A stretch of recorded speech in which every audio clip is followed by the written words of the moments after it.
إنا عرضنا الأمانة على السماوات والأرض والجبال فأبين أن يحملنها وأشفقن منها وحملها الإنسان وكان الإنسان جهولا আল্লাহ বলছেন ইন্না আরাদানাল আমানাতা, নিশ্চয় আমি এই আমানতটাকে পেশ করেছিলাম আলাস সামাওয়াতি ওয়াল আরদি ওয়াল জিবাল, পাহাড়ের উপর পেশ করেছিলাম, আসমানের উপর পেশ করেছিলাম, জমিনের উপর পেশ করেছিলাম, তার উপর নাজিল করার জন্য যে জমিন তোর উপর আমি কোরআন নাজিল করব। আসমানকে বলেছি আসমান তোমার উপর কোরআন নাজিল করব। পাহাড়ের উপর বলেছি পাহাড় তোমার উপর নাজিল হবে।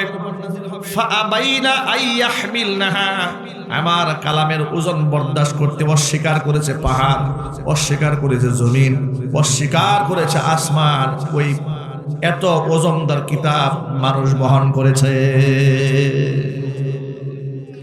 নবীকে আল্লাহ পাক সূরা হাশরে ডেকে বলেছেন, ও আমার হাবিব, লাউ আনজালনা হাযাল কুরআন আলা জাবালিন লারাআইতাহু খাশিআম মুতাসাদ্দিআম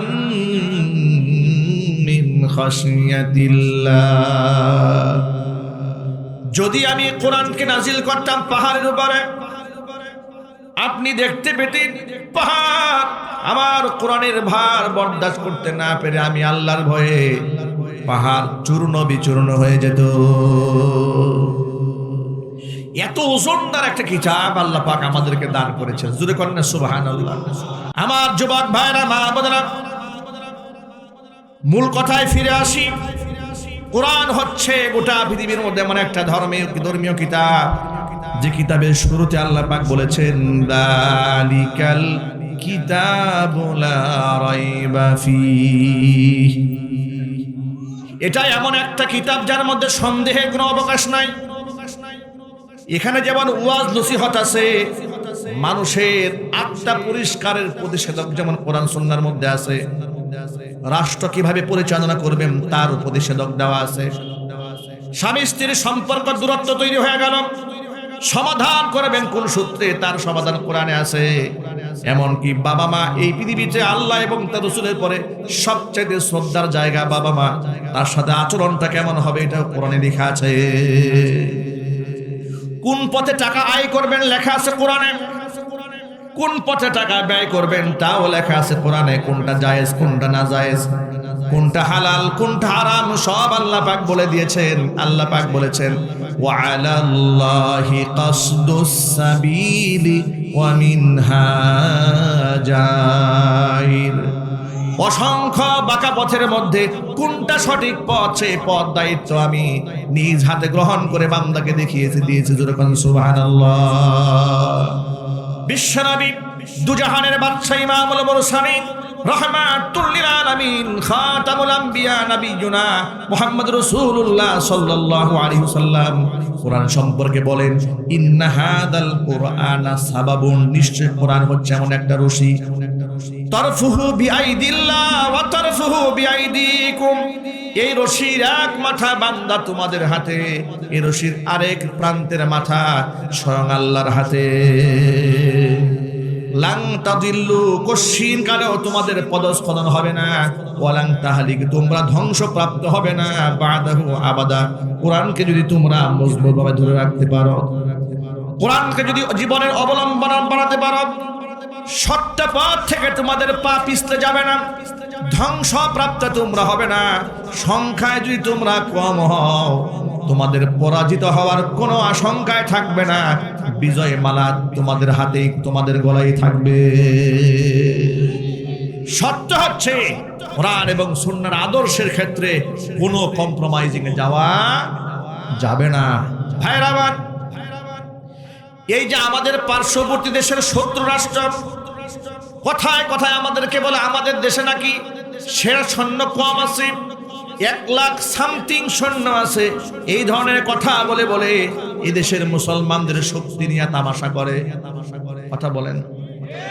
ভারতের পশ্চিমবঙ্গের রিপাবলিক টেলিভিশনের এক পাগলা সাংবাদিক আছে, মলম সাংবাদিক খাতা কলমে হিসাব করে দেখে বাংলাদেশে 1 লাখ সামথিং সৈন্য আছে, ওদের আছে 12 লাখ, ওদের আছে এতগুলা পারমাণবিক বোমা, আমাদের কিচ্ছু নাই, এই ধরনের কথাবার্তা বলে। কিন্তু এই পাগলের মাথা নষ্ট হয়েছে, পাগল ইতিহাস জানে না। মুসলমানেরা সংখ্যা দিয়া অস্ত্র দিয়া বিজয় লাভ করেছে এমন কোন ইতিহাস পৃথিবীতে নাই। গোটা দুনিয়াতে মুসলমানেরা বিজয় লাভ করেছে একমাত্র আল্লাহর উপর ভরসা করে। কুরআন মাজিদের মধ্যে আল্লাহ পাক বলেছেন, ওয়ালা তাহিনু ওয়ালা তাহজানু ওয়া আনতুমুল আ'লাউনা ইন কুনতুম মুমিনিন।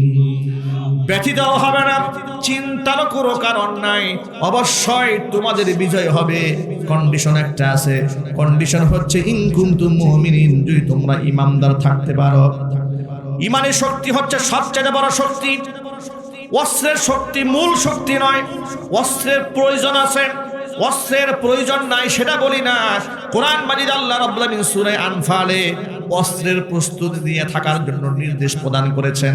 আল্লাহর ভাষা আল্লাহ আমাদেরকে বলেছেন, ওয়া আ'ইদ্দু লাহুম মাসতাতা'তুম মিন কুওয়া ওয়া মির রিবাতিল খাইলি তুরহিবুনা বিহি আদুওয়াল্লাহি ওয়া আদুওয়াকুম।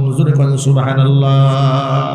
আল্লাহ বলেছেন, আমি আল্লাহর দুশমন, কোরআনের দুশমন, মুসলমানের শত্রু যারা, তাদের বিরুদ্ধে লড়াই করার জন্য তোমরা শক্তি সঞ্চার করে প্রস্তুতি গ্রহণ করে থাকো।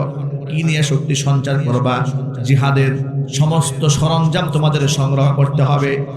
যেহেতু তৎকালীন যুগে জিহাদের বাহন ছিল ঘোড়া, এই জন্য আল্লাহ কোরআনে বলেছেন বিরিবাতিল খাইলি, তোমরা শক্তিশালী ঘোড়া বহর প্রস্তুত রাখবা আল্লাহর পথে লড়াই করার জন্য। সুবহানাল্লাহ। তৎকালীন যুগের ঘোড়া আর বর্তমান যুগের কামান, মিসাইল, পারমাণবিক বোমা, বিমান, এগুলো আমাদের প্রস্তুত রাখতে হবে, ঠিক কিনা বলেন?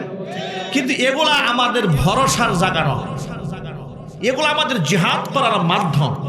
অস্ত্র আমাদের জিহাদ করার কি মাধ্যম, কিন্তু ভরসার জায়গা এগুলো আমাদের নয়। পারমাণবিক অস্ত্র আমাদের ভরসার জায়গা নয়, মিসাইল আমাদের ভরসার জায়গা নয়। আমাদের ভরসার জায়গা কোনটা ভাই বলেন তো? আল্লাহর নাম বলতে কষ্ট হচ্ছে ভাই? একটু জোর আমাদের সকলকে বলতে হবে, আমাদের ভরসার জায়গা কোনটি? আল্লাহ হচ্ছেন আমাদের ভরসার জায়গা। ১৫০০ বছর আগের ইতিহাস আপনাদের সকলের অনেকেই শুনেছেন। বদর প্রান্তরে ৩১৩ জন ১,০০০ সৈন্যের বিরুদ্ধে তারা লড়াই করে বিজয় লাভ করেছে। সুবহানাল্লাহ বলেন। আপনারা হয়তো মনে মনে ভাববেন, হুজুর তাদের ঈমান ছিল অনেক শক্ত, এই জন্য তারা পেরেছে, আমাদের ঈমান তো একদম দুর্বল। না, বর্তমান যুগেও হযরত বেলাল, খাব্বাব, খুবাইব, খালিদ বিন ওয়ালিদ রাদিয়াল্লাহু তাআলা আনহুম আজমাইন, তাদের উত্তরসূরিরা বর্তমানে এখনো জমানায় আছে না নাই? আরো জোরে বলেন। একটুখানি আফগানের মাটিতে তাকায় দেখেন, 20টা বছর এই পৃথিবীর সবচেয়ে শক্তিশালী সৈন্য সামন্ত নিয়ে পৃথিবীর সবচাইতে আধুনিক অস্ত্রে শস্ত্রে সজ্জিত বাহিনী, ন্যাটো বাহিনী, আমেরিকা তার সমস্ত সৈন্য সামন্ত 48টা মিত্র দেশকে সাথে নিয়ে সমস্ত অস্ত্রের ভান্ডারগুলো ছেড়ে দিয়েছিল আফগানের মাটিতে মুসলমানদের হত্যা করার জন্য।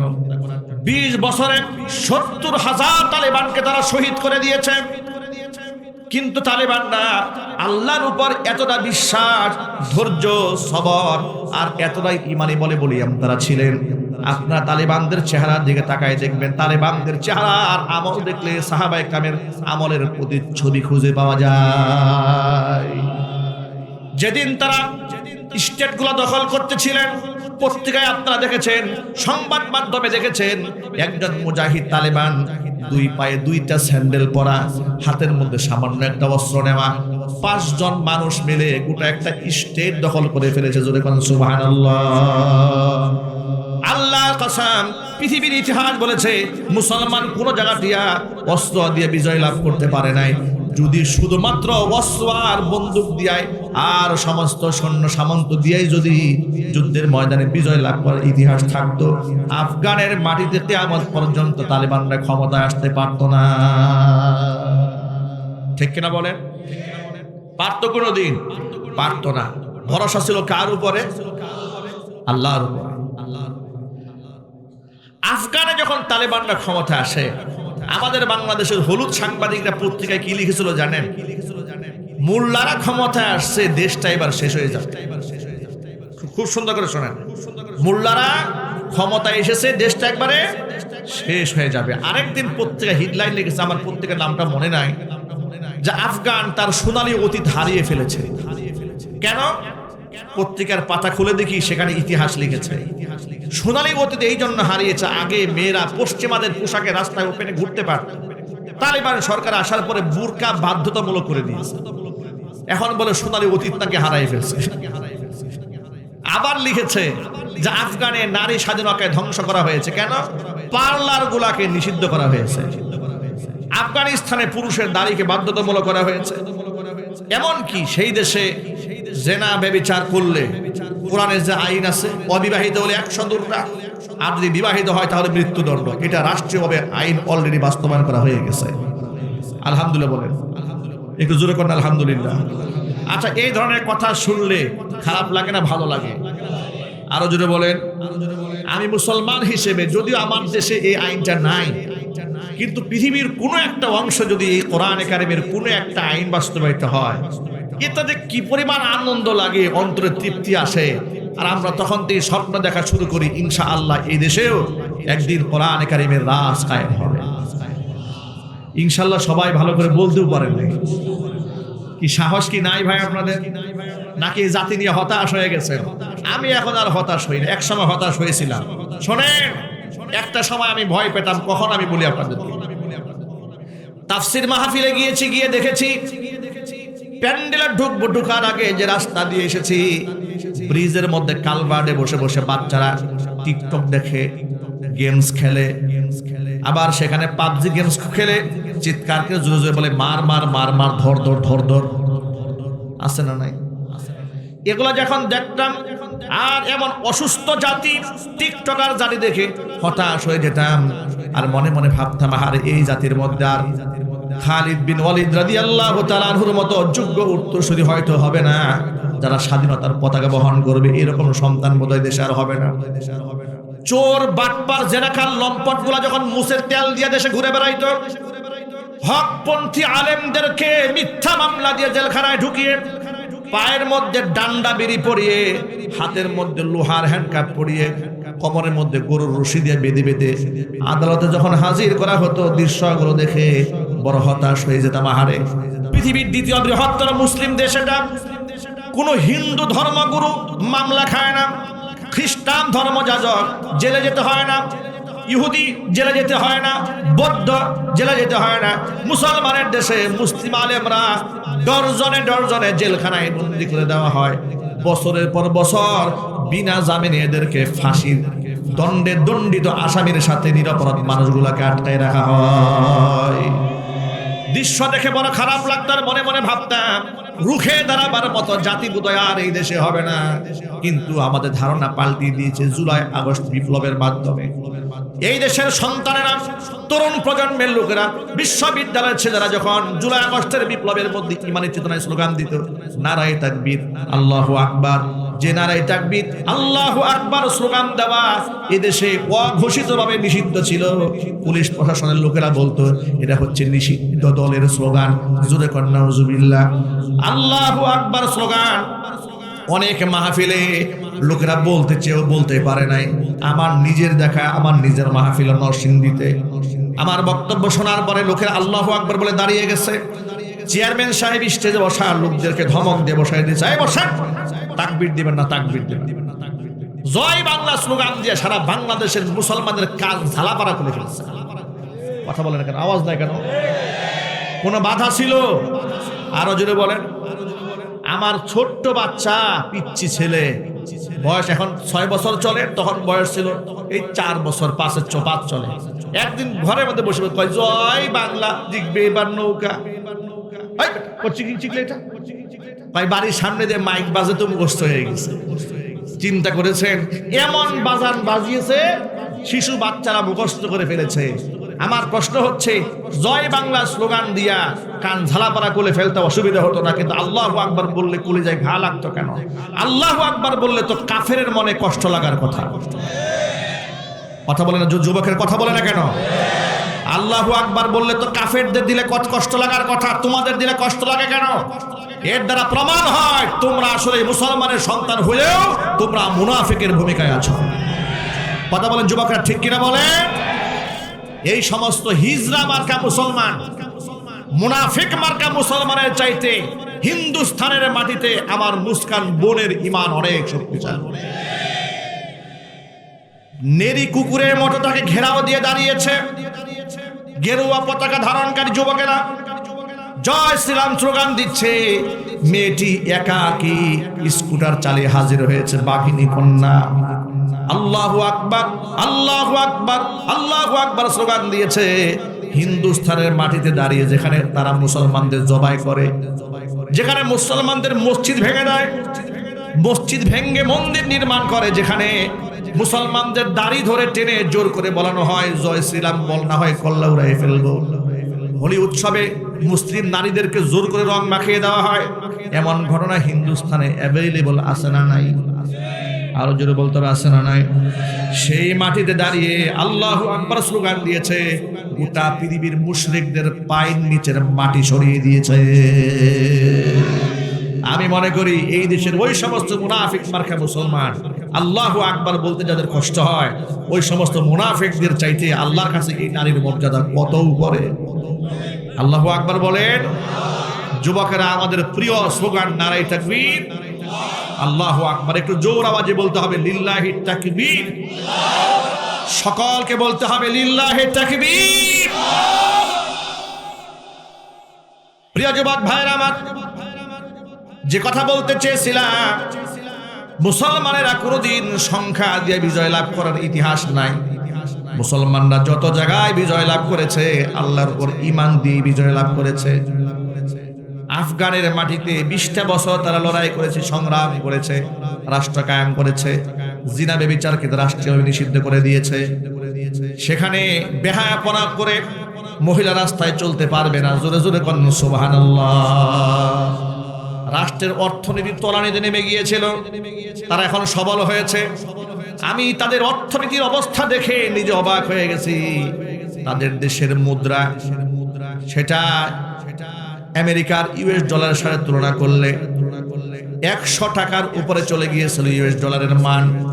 সেটা তালিবান ক্ষমতা আসার পরে মাত্র 2 বছরের মাথায় সেটা 50 পয়সার কাছাকাছি নিয়ে আসছে। যখন সুবহানাল্লাহ, 50 টাকার কাছাকাছি নিয়ে এসেছে। আল্লাহু আকবার বলেন। যে মাটিতে, সেই আফগানের মাটিতে এক সময় আফিমের চাষ হতো। ভাই কিসের চাষ বলেন তো ভাই? আফিম, হেরোইন, মাদকের চাষ হতো। তালিবান সরকার আসার পরে তারা খেলাফত কায়েম করেছে। তারা সিদ্ধান্ত নিল যে না, মাদক তো হারাম, হারাম যেটা সেটা খাওয়াও হারাম, বিক্রি করা হারাম, চাষাবাদ করাও হারাম। আফিমের চাষ দেশে আর হবে না, সিদ্ধান্ত নিয়ে ফেললো সরকার। বুদ্ধিজীবী যারা যারা ছিল, শাহরিয়ার কবির মার্কা বুদ্ধিজীবী তো সব দেশে আছে, কি নাই? আমাদের দেশে যেমন শাহরিয়ার কবির আছে, মুনতাসির মামুন আছে, হাসান ইনু আছে, রাশেদ খান মেনন আছে, এরকম বহুত লেটেস্ট ভার্সন সব দেশে আছে। ওই দেশের বুদ্ধিজীবীরা বলে ফেললো, আহারে রাষ্ট্র এবার শেষ। আফিম বিক্রি করে বিদেশ থেকে ডলার ইনকাম করতাম আমরা, সেই আফিমের চাষি নিষিদ্ধ করে দিল সরকার। এরকম কাজ করেছে সরকার। সিদ্ধান্ত নিল, খবরদার, গোটা আফগানের 1 ইঞ্চি মাটির মধ্যে একটা মাদকের চাষ হতে দেওয়া হবে না। সরকার বলল তাহলে জনগণের কাছে সিদ্ধান্ত দিয়ে দিল, তোমরা আনারের চাষ করবা। আনার, ডালিম চিনেন? ডালিম, ডালিমের চাষ হবে। ওই ডালিমটা আমাদের ভারত, বাংলাদেশ, পাকিস্তানের ডালিমের মতো ছোট্ট ছোট দানা হয়নি। ওরা আল্লাহর উপর তাওয়াক্কুল করে যে জমিনে আফিমের চাষ হতো সেই জমিনে ডালিমের চারা লাগিয়েছে। এত অধিক পরিমাণ চারা তারা লাগিয়েছে, এমন বাম্পার ফলন হয়েছে, ইতিহাস সাক্ষী। তারা বলেছে, এটা মিডিয়াতে সার্চ দিয়ে খুঁজে পাবেন আপনারা, ডালিমগুলো এরকম বড় বড় দানা, এমন সুন্দর ডালিম হয়েছে, সেই ডালিম দিয়ে তারা জুস বানিয়েছে, নাম দিয়েছে সাফাকুলা। নাম কি দিয়েছে? সাফাকুলা জুস বানিয়েছে। এই জুসের প্রথম চালান কয়েক লক্ষ গ্যালন সবার আগে আমেরিকা কিনে নিয়ে গেছে।